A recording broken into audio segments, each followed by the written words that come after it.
একবার মা হয়ে গেলেই নিজের জন্য আলাদা করে সময় বের করা বড্ড কঠিন হয়ে পড়ে, তাই না?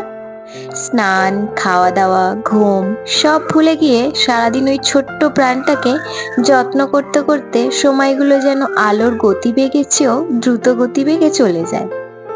এখন তো এমনও হয়, সারাদিন আমি পাগলের মতো বাড়িতেই ঘুরে বেড়াই।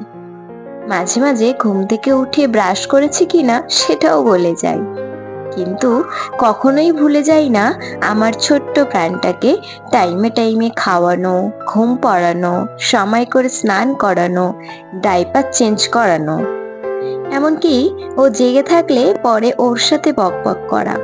তবে এসবের মাঝে মনে হয় সময় করে নিজের যত্ন নেওয়াও উচিত, নিজের ভালো লাগার কাজগুলো করতে থাকাও উচিত। যেমন আমি নিজের স্বপ্নের পেছনে দৌড়াতে একটু বেশি ভালোবাসি। এবং তারপর রয়েছে আমার ফটোশুট, কারণ আমি ভীষণ ভালোবাসি ফটোশুটে কাজ করতে।